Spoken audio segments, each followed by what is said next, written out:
Hello, my name is Dr. Aidan Elliott, and in the next few minutes I will analyse how the theme of Christmas is presented in A Christmas Carol and highlight key quotes that you can use when answering exam and essay questions.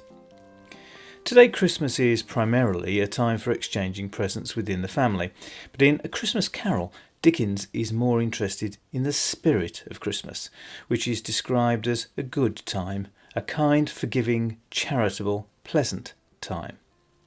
Note that having a good time is about the way we treat others.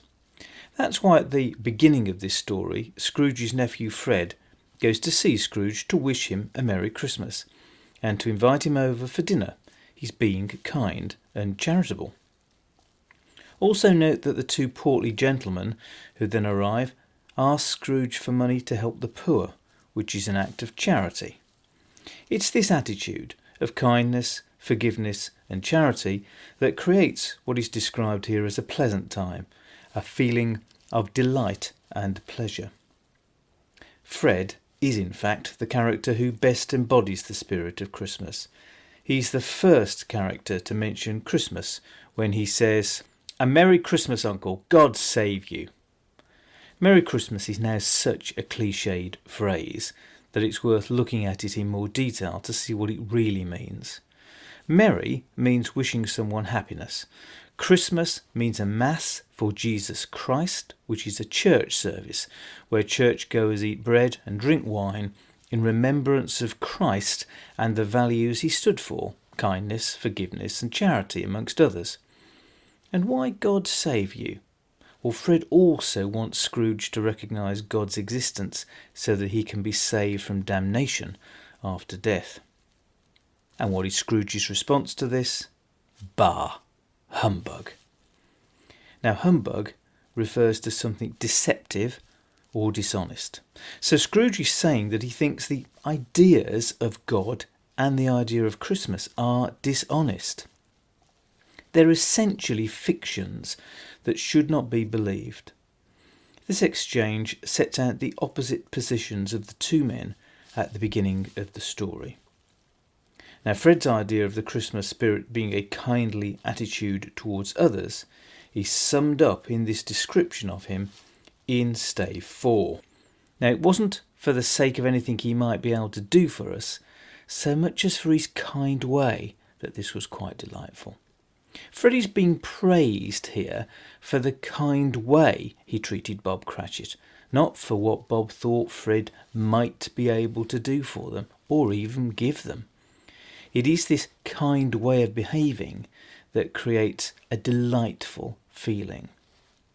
And it's precisely this attitude that Scrooge himself realises is what made his old employer Fezziwig a special person. Say that his power lies in words and looks, in things so slight and insignificant that it's impossible to add and count them up. Fezziwig brings pleasure and happiness to his employees just through the words he uses and the way he looks at them.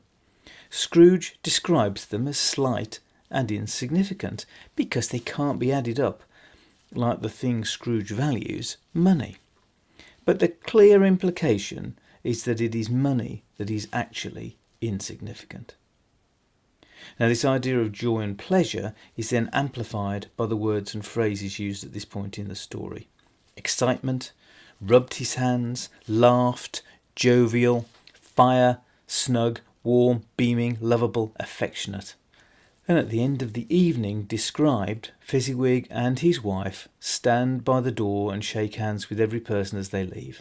So Fezziwig and his family here embody the generous spirit of Christmas. And this emphasis on Christmas being more than about money and gifts is reinforced throughout the story, but especially in stave 3, when the ghost of Christmas Present shows Scrooge places where there was nothing very cheerful in the climate of the town, and yet there was an air of cheerfulness abroad.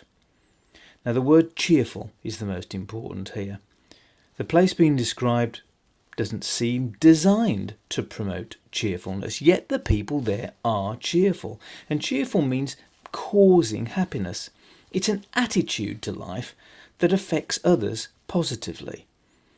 And this is why in all of the Christmas scenes in Stave 3, whether they're set in desolate mining communities, in smoky London, out at sea, the people are cheerful and enjoying themselves. They are choosing to be cheerful.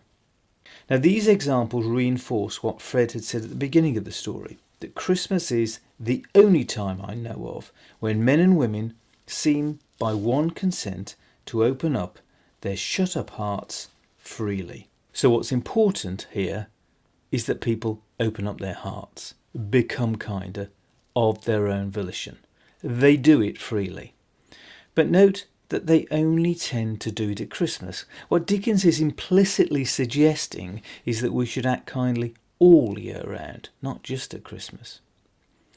And by Stave 5, Scrooge has eventually learned from these examples of kindness and cheerfulness, and that's why we immediately hear of Scrooge glowing with his good intentions. This phrase marks Scrooge's change in attitude. He's now full of good intentions, and he's also glowing. He's now a warm, generous character, and when something glows, it warms others.